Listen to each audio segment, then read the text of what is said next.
إلى حضرة النبي المصطفى سيدنا ومولانا محمد صلى الله عليه وسلم وعلى آله وأصحابه الكرام وإلى أرواح مشايخنا ووالدينا وأموات المسلمين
Jadi tuan-tuan dan puan hadirin hadirat sekalian, kitab Faridatul Faraid kita duduk dalam membicarakan tentang sifat yang harus bagi Allah Subhanahu wa Ta'ala. Sifat yang harus bagi Allah Subhanahu wa Ta'ala itu satu saja, tapi afradnya banyak. Ini yang masuk di bawah harus bagi Allah Ta'ala itu banyak perkara, tapi sifatnya satu saja, iaitu memperkuatkan setiap mungkin atau meninggal buatnya itu harus bagi Tuhan. Kita pegang kaidah itu, harus bagi Tuhan, bukan wajib bagi Allah, dan juga bukan mustahil atas Allah Subhanahu wa Ta'ala. Buat saja mungkin atau tidak buat saja mungkin itu harus saja, bukan wajib, bukan mustahil. Baik, maka di sini dia ada perbandingan, dipanggil muqaranah, dipanggil perbandingan pahaman Ahlus Sunnah wal Jamaah dengan pahaman yang lain, seperti pahaman Mu'tazilah dan juga pahaman Falasifah dan juga pahaman Barahimah. Barahimah.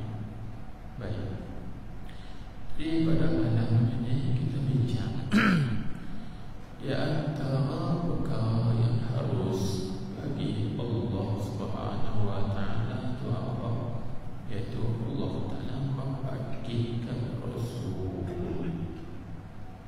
Ditajuk kita, yaitu harus bagi Allah Subhanahu wa Ta'ala membangkitkan Rasul, para Rasul alaihi wassalam. Artinya bukan wajib atas Allah dan juga bukan mustahil atas Allah Subhanahu wa Ta'ala. Maka di sini untuk pahaman kita Ahlus Sunnah wal Jamaah, kita tanam hati kita begitu. Maka di sini ada perbandingan, yaitu ada mazhab yang mengatakan wajib Allah Ta'ala mengutuskan Rasul, dan juga ada mazhab yang mengatakan mustahil atas Allah Ta'ala mengutuskan Rasul. Mari kita nak tahu mazhab kita, yakni mazhab yang sebenar, iaitu mazhab Ahlus Sunnah wal Jamaah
Adapun di sisi mazhab Mu'tazilah dan juga Falasifah, dua.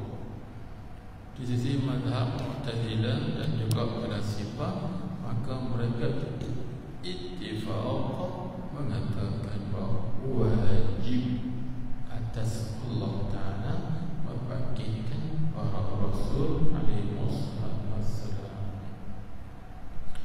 Pasal pada kata wajib, kerana mereka berlaku atas kaedah riba dulu. Kaedah mereka wajib Allah Ta'ala buat yang baik dan yang terlebih baik. Kalau itu utus Rasul baik dah baik, maka wajib Allah Ta'ala utus Rasul. Ini kaedah Mu'tazilah dan juga pada sifat. Adapun mazhab kita Ahlus Sunnah wal Jamaah, dan kita kata bangkit Rasul itu masuk dalam perkara mungkin. Bila kata masuk dalam perkara mungkin, masuk dalam bawah fi'lu kulli mungkinin aw tarkuhu, iaitu harus bagi Allah Ta'ala buat setiap mungkin atau meninggal buat setiap mungkin. Dia artinya bangkit Rasul itu harus, karena itu masalah perkara mungkin.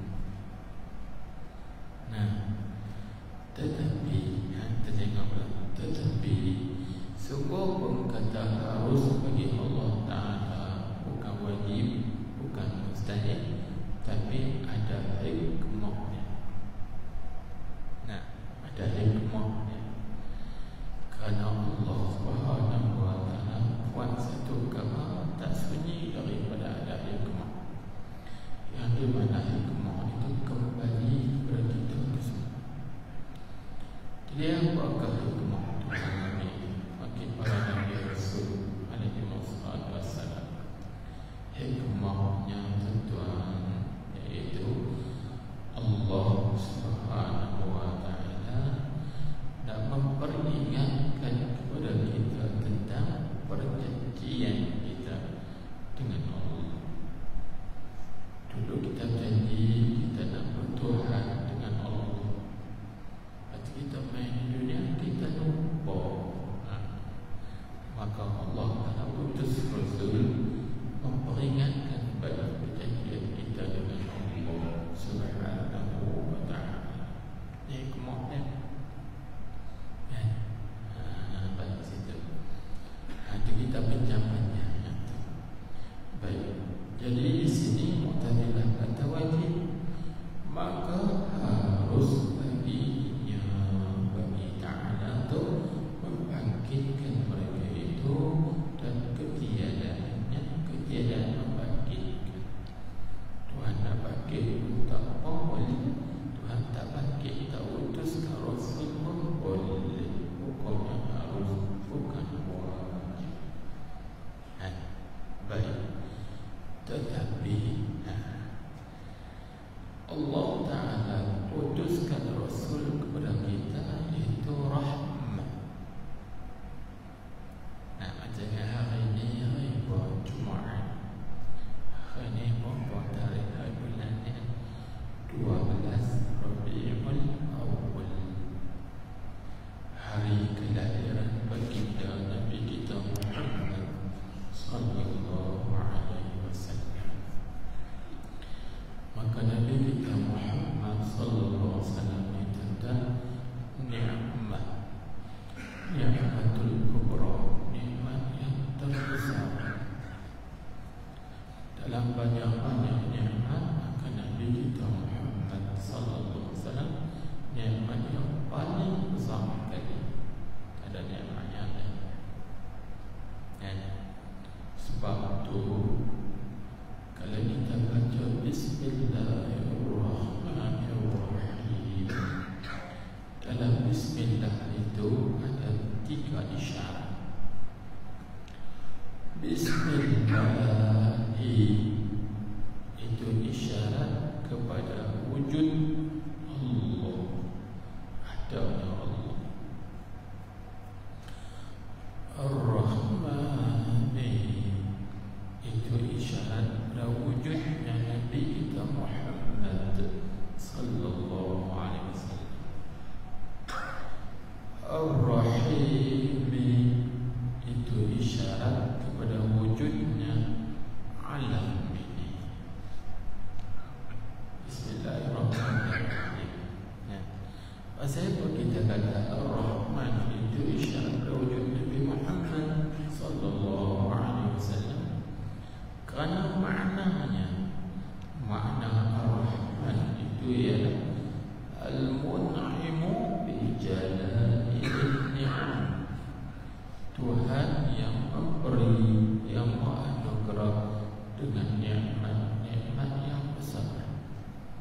Maka nikmat yang besar ni banyak. Nikmat Islam, nikmat besar. Nikmatul iman, nikmat besar. Tapi apa yang lebih besar daripada itu? Ialah nikmat Nabi kita Muhammad sallallahu alaihi wasallam. Kerana kalau tidak ada Nabi kita Muhammad sallallahu alaihi wasallam, maka alam ini tak ada. Yang tak ada secara zahir. Jadi kita kembali pada masalah Allah Ta'ala utuskan Nabi kita ni sebagai ni'mah dan juga sebagai rahmat. Rahmah ni ada dua. Ada rahmatun tatlubuka dan ada satu lagi rahmatun tatlubuha. Ada rahmat yang kita semua, ada rahmat yang mencari kita, dan ada rahmat yang kita semua cari dia. Maka Nabi kita Muhammad sallallahu alaihi wasallam ni kata, ni rahmat apa? Rahmat yang cari kita, iaitu Allah Ta'ala mengutuskan Rasul itu rahmat dari Allah, suruh cari kita. Allahu Akbar, tak ada rahmat yang paling besar. Tapi kita ni lari daripada dia. Itu yang pelik. Patutnya bila ada cari kita sambut dan kita terimanya dengan seadanya, seboleh-boleh. Allahu Akbar. Kita bincang banyak tentang Maulid Nabi sallallahu alaihi wasallam. Cuma kita buat contoh sini bahawa harus bagi Allah Ta'ala mengutuskan Rasul bukan wajib, bukan mustahil, kerana maksudnya bukan mungkin. Tuhan utuskan itu kerana rahmat dari Allah dan hikmahnya. Baik. Dan di sini juga nak menolak ada satu lagi pahaman, iaitu pahaman Barahimah Ashab Arham. Barahimah lagi Ashab Arham. Maka mereka mengatakan bahawa mustahil Allah Ta'ala mengutuskan Rasul, kerana mengutuskan Rasul ni sia-sia, tak ada faedah apa, tak ada hikmah apa. Pasal apa? Kerana akal kita tak perlu lagi berasul. Dia kata buah Barahimah. Buah Barahimah ni bagi satu istilah ashab Barahim, puak-puak yang mengikut soal laki-laki yang nampak rahmat. Mereka ni pelik sikit. Fahaman mereka. Mustahil Allah Ta'ala utuskan Rasul. Kerana apa mustahil? Kata mengutuskan Rasul itu sia-sia. Pasal apa sia-sia? Kerana akal kita terkaya, yakni tidak perlu dan tidak berhajat kepada Rasul. Memadai dengan akal juga. Dia kata itu. Maka ini juga fahaman yang salah, yang menyalahi bagaimana kita Ahlussunnah wal Jamaah. Maka dalam mazhab kita Ahlussunnah wal Jamaah, mengutuskan Rasul, membangkitkan Rasul itu hukumnya harus pada Allah Subhanahu wa Ta'ala. Tuhan nak bangkit pun tak apa, tak bangkit pun tak apa. Maka Tuhan bangkit itu ada hikmahnya. Itu ya. Faham? Habis. Kemudian tengok lagi, nak masuk dalam kata harus lagi tengok. Dan bersalahan pula, yakni bersalahan juga ini masuk dalam tidak yang harus. Apa dia? Iaitu bagi Mu'tazilah pada menafi mereka itu akan memperlihat Allah Ta'ala akan zatnya yang maha tinggi. Kita tengok kata. Artinya pada mazhab Mu'tazilah mereka menafikan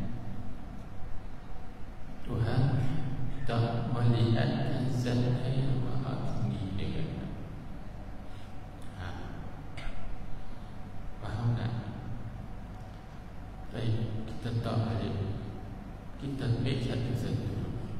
Mazhab kita Ahlus Sunnah wal Jamaah kata melihat Allah Ta'ala itu hukumnya harus. Tetap situ. Kemudian Mu'tazilah kata tak harus. Kita tak boleh tengok Tuhan dengan kita tak boleh tengok Tuhan. Tapi dalam mazhab kita Sunnah wal Jamaah, kita boleh tengok Allah. Baik, kita nak tahu jalan. Ini saya gunakan yang mudah ya. Bagaimana dalam jalan mazhab kita Ahlus Sunnah wal Jamaah yang kata harus bagi kita orang mukmin melihat zat Allah Ta'ala yang ada. Baik, kaedahnya kita ambil satu. Yang pertama, melihat hukumnya melihat ni boleh masuk dalam benda apa? Mungkin tengok tak tengok benda mungkin. Maka benda mungkin ini dipanggil benda yang boleh jadi ada, boleh jadi tak ada. Jadi nak tengok Allah Ta'ala ni boleh jadi, boleh tengok, boleh jadi tak boleh tengok. Tapi kita tanya balik, Allah Ta'ala Tuhan kita ada? Ada ke tak? Ada. Ada Allah Ta'ala, ada sungguhkah? Ada betul-betul ada. Wujud dengan mana wujudi betul. Ada Allah Ta'ala tu sungguhkah atau ada sungguh? Sebab wujud ni ada dua makna. Ada wujud dengan makna subut, ada wujud dengan makna wujudi. Bahasa ada. Allah Ta'ala ni ada dah. Lupa orang kan kita ngaji dah dulu sifat utama wujud. Allah Ta'ala tu wajib sifat ada. Dia Allah Ta'ala tu sifat dengan wujud, maka Allah Ta'ala itu mawujud. Allah Ta'ala tu yang ada. Lagi pula dia wujudi. Tuhan ni Allah Ta'ala tu mawujud lagi wujudi, bukan subuti. Dia ada sungguh, betul-betul. Bila kata ada betul, maka masuk di bawah qa'idah kullu mawjudin yasihu an yura. Betul. Kullu mawjudin yasihu an yura. Tiap-tiap yang ada sah dilihat, boleh ditengok. Kalau gitu Allah Ta'ala ada. Oh, kalau gitu Allah Ta'ala boleh tengok. Ya. Itu jawapannya. Faham tak? Kaedahnya itu. Kalau benda sungguh ya tak ada tu boleh bukti ya. Nak tunjuk tak boleh. Jangan kita bengkok. Bengkok cuba tunjuk tak bengkok mana melengkung. Tuan-tuan tengok melengkung gaya. Cuba tunjuk tak melengkung. Mana melengkung? Ada tak melengkung? Tunjuk tu kayu. Kita kena kayu nak melengkung. Tapi sungguh ada. Sungguh tu melengkung. Tiada dah. Maka Allah ni dia wujudi yang bangsa ada. Dia mawujud lagi wujudi. Dia yang ada lagi bangsa ada. iaitu dengan mana ma yudraku bi ihdal hawasil khamsil zahirah, tiap perkara yang boleh didapat dengan salah satu panca indera lima yang zahir. Jadi artinya untuk bagi dalil segi dalil akal, hukumnya boleh kerana kaedah setiap yang ada sah dilihat, sah dipandang. Kalau kita Allah Ta'ala ada, ya, maka kita boleh tengok Allah, boleh. Kalau boleh tu pasal Allah ni tak boleh tengok.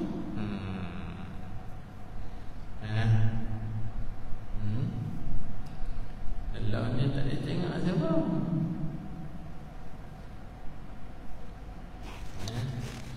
Allah tak boleh tengok dan boleh tengok. Bagus sekali. Tak boleh tengok dengan mata kepala, tak boleh tengok dengan mata hati. Di sinilah orang bagi ada 3 hukum saja. Siapa-siapa yang mendakwa kata dia tengok Tuhan, dia tengok Tuhan, kita tak boleh hukum lagi. Kita tanya, tengok Tuhan tu tengok di mana? Aku tengok dengan mata, tak boleh hukum ni. Mata apa? Mata kepala ke mata hati? Mata hati. Mata hati tak apa. Tapi kalau tengok dengan mata, bohong terlalu. Tengok di mana? Di dunia, bohong terlalu. Kata nanti aku nak tengok Tuhan di akhirat, boleh. Boleh. Di akhirat tak boleh tengok, sebab kita semua orang beriman ni boleh tengok Allah Subhanahu wa ta'ala. Di sini nak faham kan? Jadi tuan-tuan perempuan tu satu hukumnya. Kemudian bila kita tengok pada dalil syarak, dalil syarak, maka syarak janji. Allah Ta'ala janji dalam Quran, Tuhan kata apa? Wujuhun yawma'idhin nadhirah ila rabbiha nadhirah. Berapa muka pada hari kiamat kelak memandang cantik dan kepada Tuhan yang mereka memandang. Kita boleh tengok Allah Subhanahu wa ta'ala. Baik, begitulah juga hadis Nabi sallallahu alaihi wasallam, innakum satarawna rabbakum kama tarawna lailatal badr. Sesungguhnya kamu akan lihat Tuhan kamu sebagaimana kamu lihat bulan purnama. Itu kena silap, jangan silap faham tu.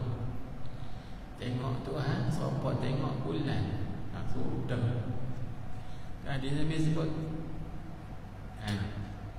Jadi nak apa kata apa? Tengok Allah seperti mana kita tengok bulan, seperti itu pada pihak apa? Dia panggil fi adami syakki wa raib, iaitu pada pihak tidak syak dan tidak ragu. Kita tengok bulan purnama, bulan 14 itu macam tu, bukan macam bulan, tapi suara tu tak syak, tak terlindung, tak terhijab, nyata jelas.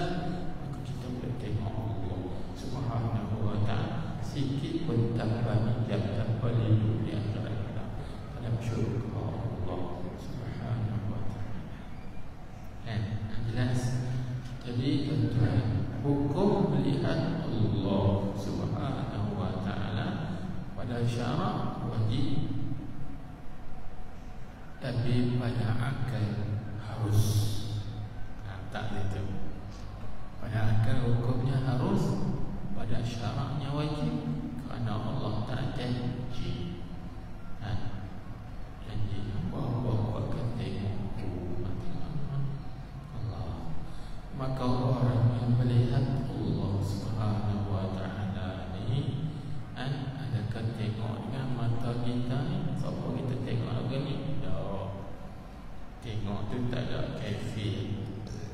tidak ada cara, tidak ada dongok langit tunduk dan sebagainya, tak ada. Kalau begitu, baik. Jadi kita kembali ni tadi bahawa dalam mazhab kita Ahlussunnah wal Jamaah mengatakan harus melihat Allah, bukannya mustahil. Baik. Kalau kita nak perkuatkan lagi dalilnya banyak. Dalilnya tengok Nabi Musa alaihi salam. Dia bermunajat, Rabbi arini anzur ilaik. Wahai Tuhanku, perlihatkan olehmu kepada aku nak melihatmu. Tengok. Kalau mustahil melihat Allah, pasti Nabi Musa tak akan minta lihat. Faham? Tapi Nabi Musa minta kepada Allah, Rabbi arini anzur ilaik. Wahai Tuhanku, perlihatkan olehmu kepadaku, aku nak lihatmu. Nabi Musa minta kepada Allah nak tengok Allah. Itu dalil kata harus melihat Allah. Kalau kita kata tak harus ya Allah, apa Nabi Musa minta? Kita minta sesuatu yang mustahil, benda yang tak dapat, sia-sia saja. Tapi Nabi Musa minta kerana boleh tengok. Lepas tu pula nak tengok tidak ada kait sikit. Lepas kata lan tarani. Musa, engkau tak boleh tengok aku. Tak boleh tengok aku. Tak boleh tengok tu di mana? Di dunia. Di akhirat boleh. Tapi Tuhan buat kait sikit. Walakin zur ilal jabal. Tapi engkau tengok bukit tu, fa in istaqarra makanahu fasawfa tarani. Kalau bukit tu tetap di tempat dia, maka engkau boleh tengok aku. Jadi masalahnya Allah Ta'ala ta'liqkan dengan mungkin juga. Bukit tu mungkin. Bila ta'liq dengan mungkin, artinya tengok Tuhan mungkin. Harus faham tak? Itu cara ulama ambil dalil. Kata tengok Allah Ta'ala itu hukumnya harus. Maksud dalam perkara mungkin. Tapi di akhirat, bukan di dunia. Di dunia pun boleh, tapi dekat sikit. Hanya yang boleh tengok di dunia ni hanya Nabi kita Muhammad sallallahu alaihi wasallam sahaja. Ada pun yang lain Nabi kita mata pun.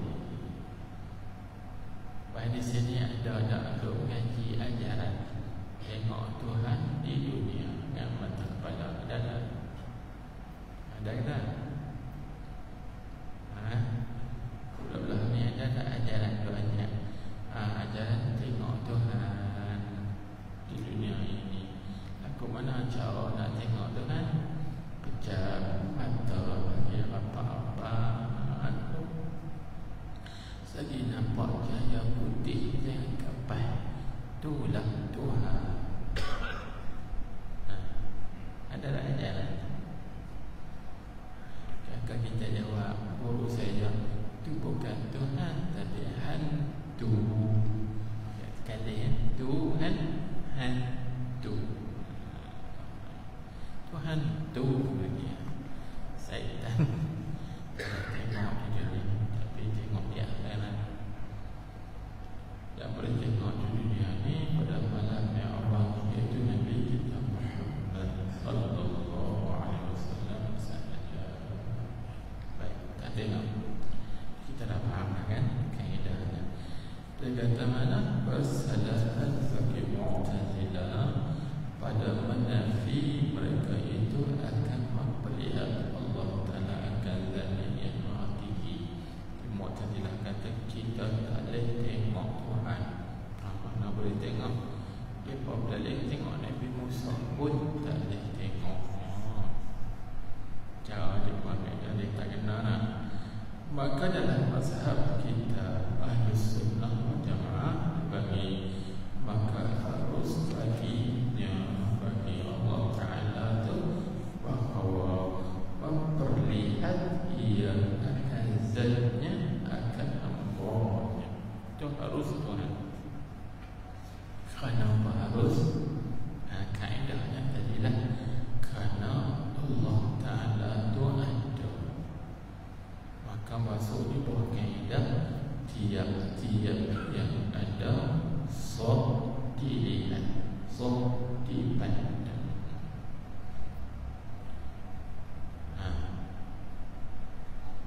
Tapi ada jawab benar ada, tapi tak boleh tengok.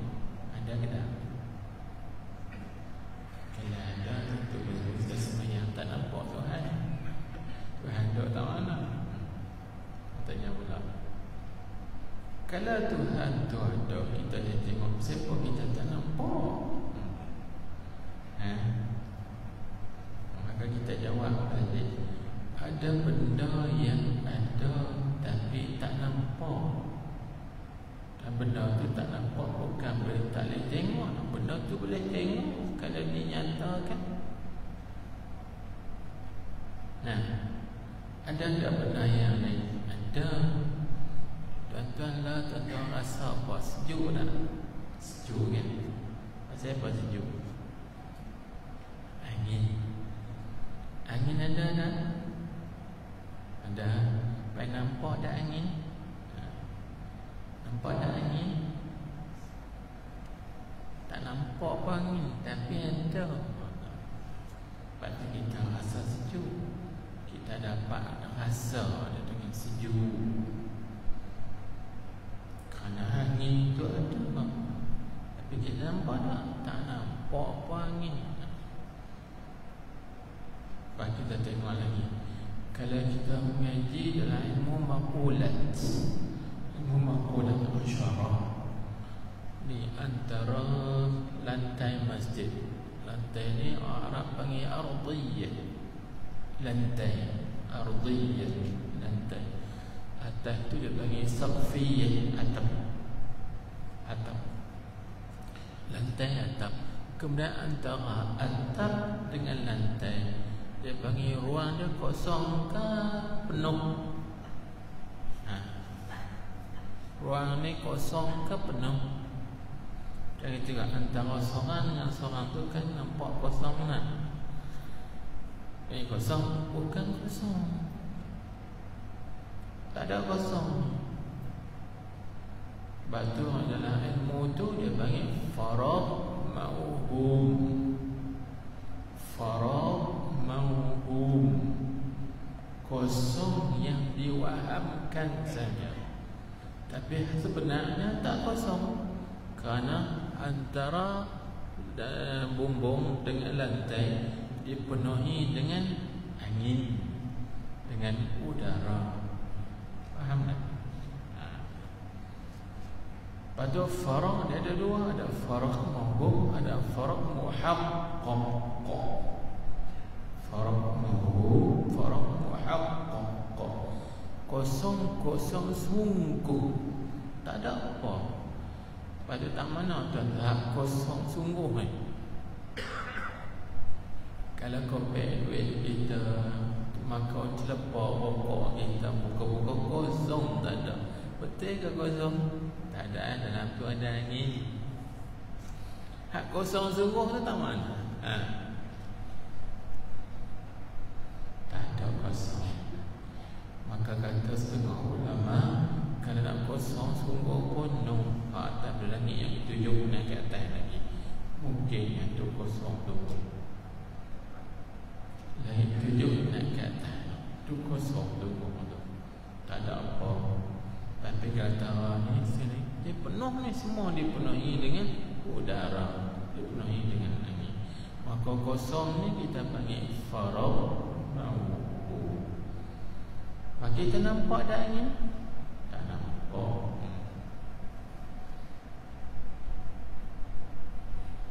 Tak nampak. Satu. Orang tanya lagi, malaikat ada tak? Ada. Nampak tak malaikat?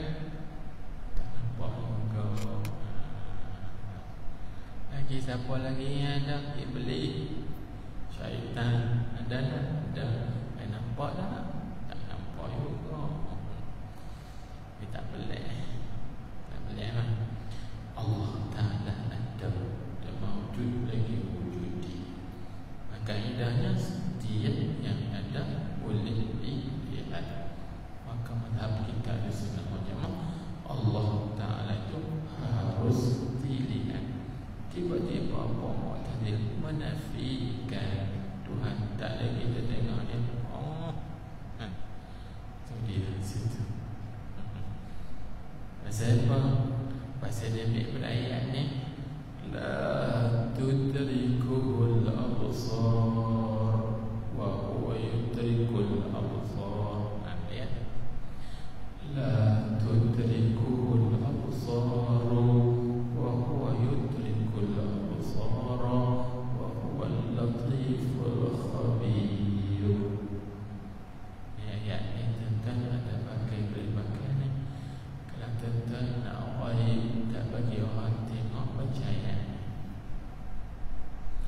Yakin baca 11 kali, insya-Allah yakin mata nampak kita. Tak bagi ayat alimunan. Ayat alimunan ni tak bagi orang nampak, nak sembunyi diri. Apa maksudnya tudrikul absar? Tidak mendapat akan Allah itu oleh sekadar mata. Mata kita ni tak boleh tengok Allah, tapi huwa yudrikul absar. Allah Ta'ala itu dapat melihat segala mata. Tuhan nampak kita, kita tak nampak Allah. Allah ada. Allah. Itu tengok banyak. Tetapi tiada jatuh lihatnya melihat Allah Ta'ala di dalam dunia.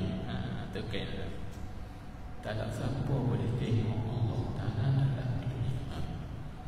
Kalau seorang tu mengaku kata dia boleh tengok Tuhan di dunia, maka kafir murtad wal-a'yadzalillah. Ijma' ulama tak ada khilaf. Melainkan yang boleh tengok Allah Ta'ala di dunia ini, iaitu bagi Nabi kita sallallahu alaihi wasallam. Bila Nabi kita tengok tu, iaitu pada malam Isra. Pada malam Isra, maka telah melihat ia Nabi sallallahu alaihi wasallam akan Allah Subhanahu wa Ta'ala dengan dua mata kepalanya, bukan mata hati, dan dengan dua mata kepala, mata zahir, di dalam jaga tengok tu dengan ketiadaan kaifiyah, dengan tidak ada cara. Aku nak kaifiyah. Lari kita tengok ada kaifiyah. Aku nak teleng lah, ada kaifiyah. Dongak, langut, dongak, ada yang macam-macam cara supaya kaifiyah. Maka Nabi kita Muhammad sallallahu alaihi wasallam lihat Allah dengan tidak ada kaifiyah, bukan dongak, bukan teleng, bukan kanan kiri, tak ada. Boleh ke tengok betul pasal apa? Tak boleh. Kan benda harus faham, tak harus tu, harus memandang. Dia kata harus. Pada orang tu tengok telek itu berlaku dengan adat, kebiasaan. Faham? Maka tapi kita tengok Allah menyalahi adat, menyalahi kebiasaan.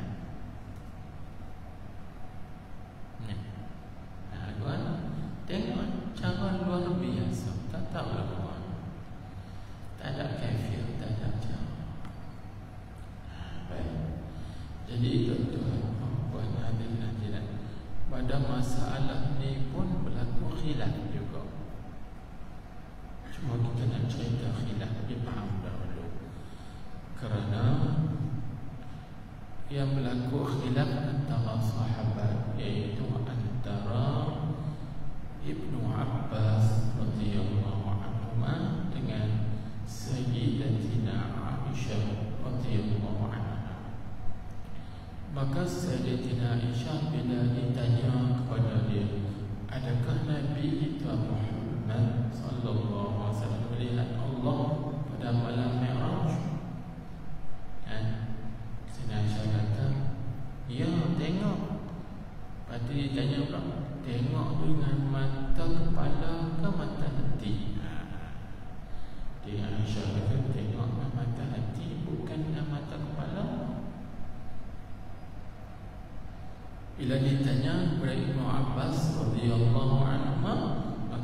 Abbas kata, ya Rasulullah, tengok Allah, tengok dengan dua mata kepala.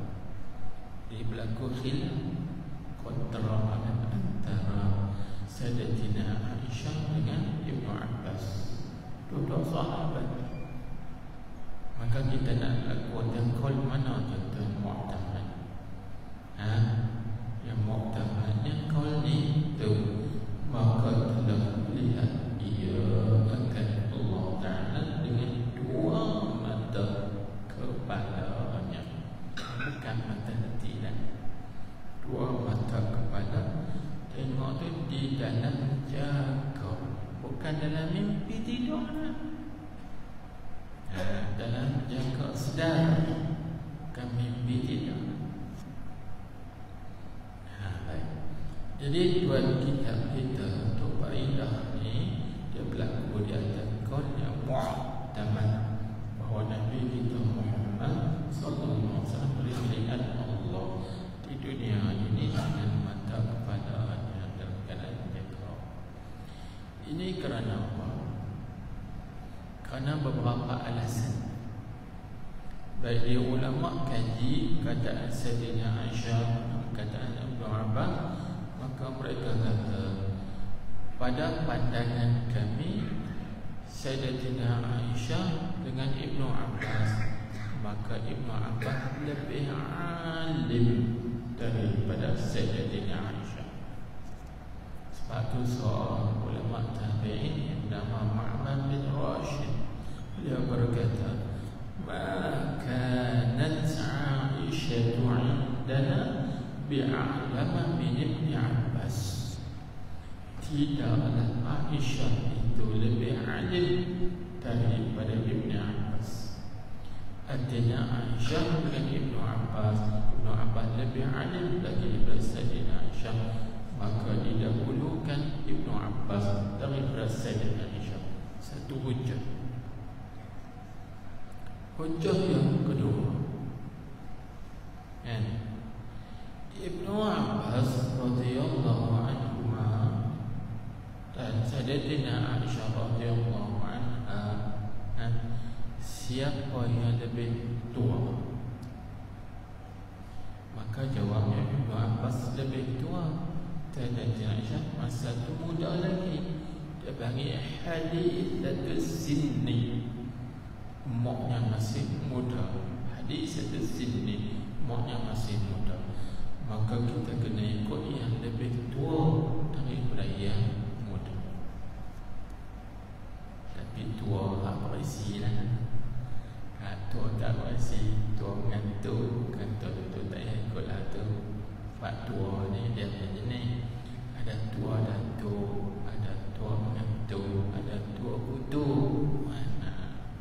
Kita jaga tua datuk tu, tu berisi. Jangan tua mengantuk, jangan tua kutu, tak mau. Jadi Ibn Abbas ni tua datuk, orang berilmu.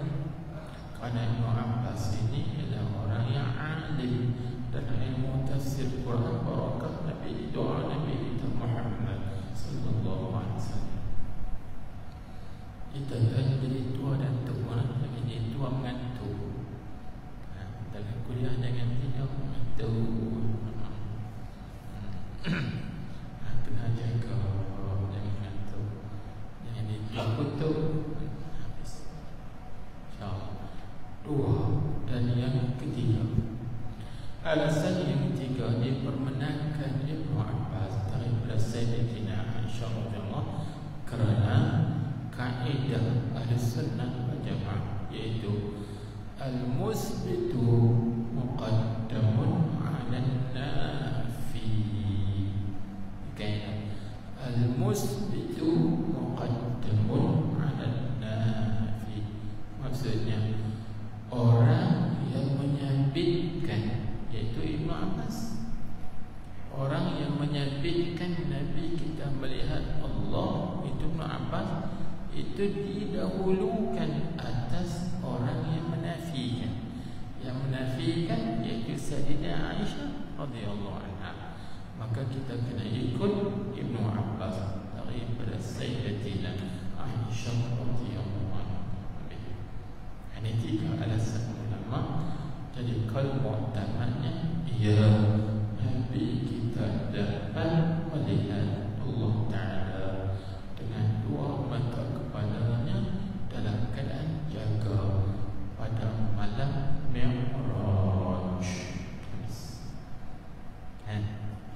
Maka di sini ada hukum. Kalau ada orang yang aku kata tengok Tuhan aku mana, itu macam tu lah. Kita tengok situ dulu.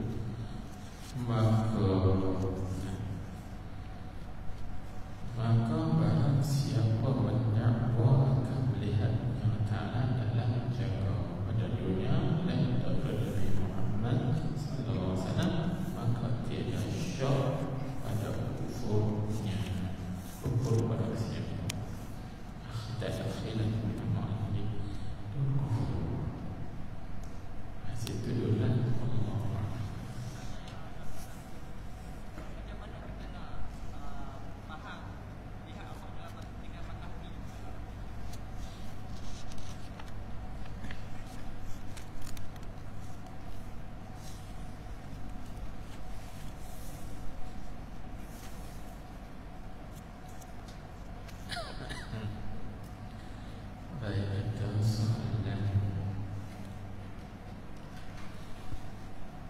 Soalan ni bagus.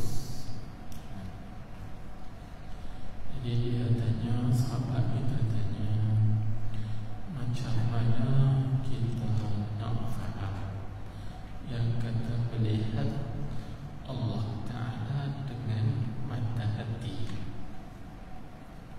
Melihat Allah Ta'ala dengan mata hati masuk dalam perkara yang harus kita faham dulu.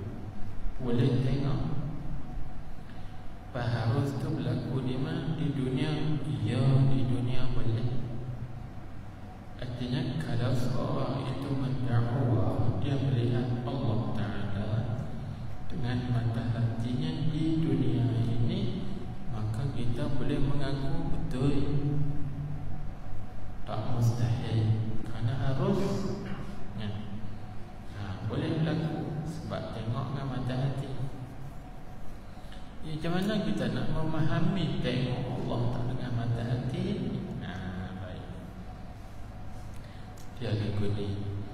Kalau dalam kitab Hasyiah Syekh Ahmad Dardir Abil Barakat ada Kharidah Bahiyah Syekh Kharidah Bahiyah Syekh Ahmad Dardir Abil Barakat, dia buat perbandingan lagu ini. Memandang Allah Ta'ala dengan mata hati masuk di dalam nau' musyahadah. Faham tak musyahadah? Musyahadah. Musyahadah segi bahasa mana menyaksikan. Menyaksikan mata kepala dia. Musyahadatul televizyon, menyaksikan televisi. Itu pandangan mata. Tapi musyahadah ni dengan makna apa? Lihat dengan mata hati. Maka lihat dengan mata hati ni maksudnya nau' musyahadah. Musyahadah pandangan hati. Bila pandangan hati ni kita masuk sopa dalam mimpi. Sopa dalam mimpi. Bukan tengok orang mata kepala. Tak ada masalah apa. Takkan tak ada tengok itu. Semalam tidak mimpi Nabi sallallahu alaihi wasallam. Kan semalam malam Maulid Nabi sallallahu alaihi wasallam. Semalam tidak mimpi tak Nabi kita Muhammad sallallahu alaihi wasallam.